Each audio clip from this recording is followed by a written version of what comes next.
నిర్ణయించుకున్నారు. అలా పారిపోయేందుకు సిద్ధమయ్యారు. ప్రేమలో పడేసరికి తల్లిదండ్రులే శత్రువులైపోయారు. 20 ఏళ్ల పెంచిన ప్రేమ 20 రోజుల్లో పనికిరానిదైపోయిందా? సత్యం రమాదేవుల ఒంటరి ప్రయాణం ఎలా సాగిందో ఇప్పుడు చూద్దాం. సత్యం రమాదేవి తమ వాళ్లను వదిలేసి కొత్తగూడెంలోని బంధువుల ఇంటికి వెళ్లారు.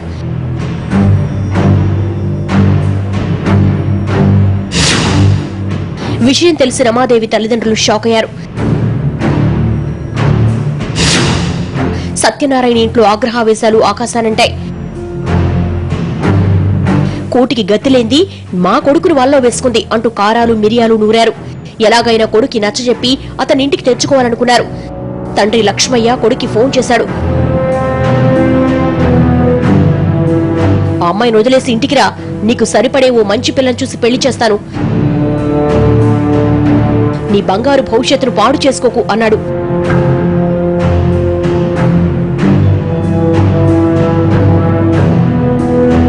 సత్యనారాయణ అందుకు ఒప్పుకోలేదు.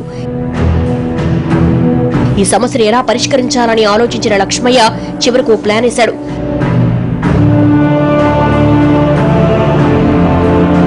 తన పెద్ద కొడుకు శ్రీధర్ను కొత్తగూడెం పంపాడు.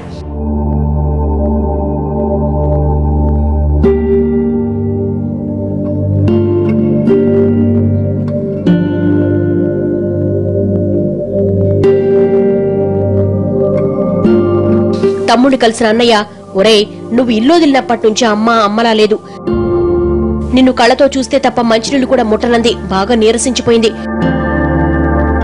నువ్వు వచ్చావా సరే సరే, లేదంటే అమ్మ శవాన్ని చూడాల్సి వస్తుంది అనడంతో సత్యం మనసు కరిగిపోయింది.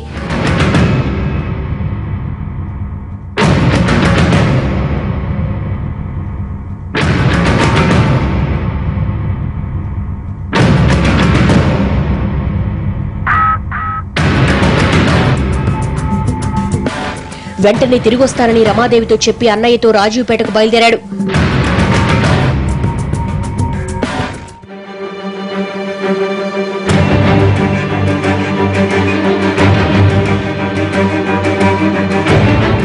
ఇంటికి రాగానే ముగ్గురు కలిసి నానా మాటలు చెప్పి మార్చాలని చూశారు. సత్యనారాయణ పట్టిన పట్టు వదల్లేదు. పెళ్లంటూ చేసుకుంటే ఆమెనే చేసుకుంటారని తెగేసి చెప్పాడు.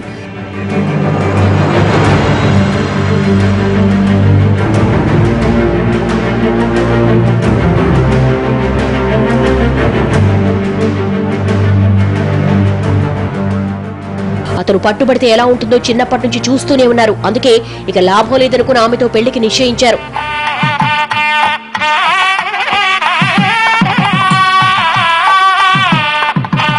మణుగూరులోని వెంకటేశ్వర స్వామి ఆలయంలో అయిష్టంగానే పెళ్లి జరిపించారు.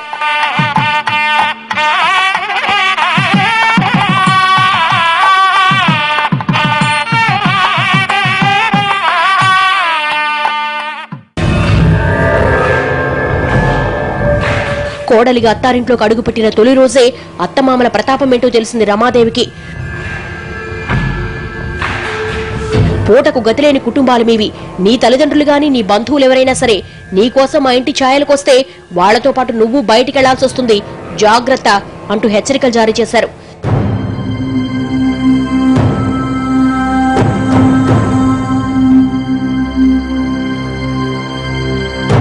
శక్తికి మించిన పనులు ఆమె నెత్తన వేసి నానా చిత్రహింసలు పెట్టేవాడు.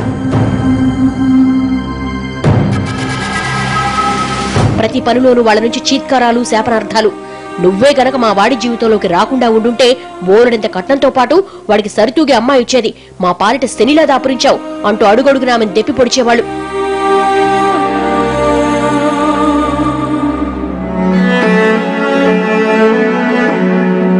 అత్తమామలు ఎన్ని తంటాలు పెట్టినా మౌనంగా భరించేది. అనుక్షణం నరకం చూపిస్తున్నా భర్త ప్రేమ ఉంటే చాలు అనుకునేది.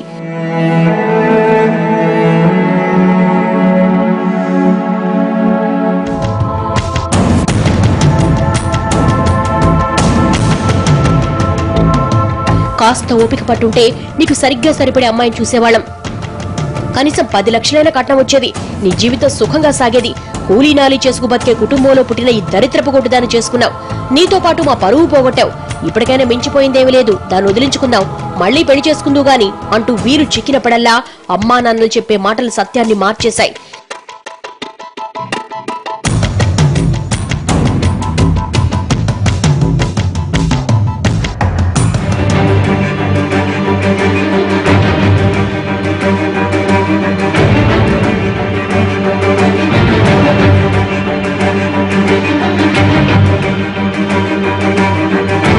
ప్రేమించి పెళ్లి చేసుకున్న రమాదేవిపై క్రమంగా అయిష్టత పెరగసాగింది.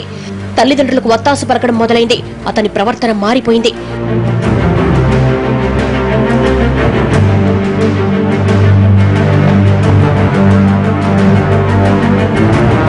భార్యను పూర్తిగా పట్టించుకోవడం మానేశాడు. ఆ అభాగ్యురాలి పరిస్థితి మరింత దిగజారింది.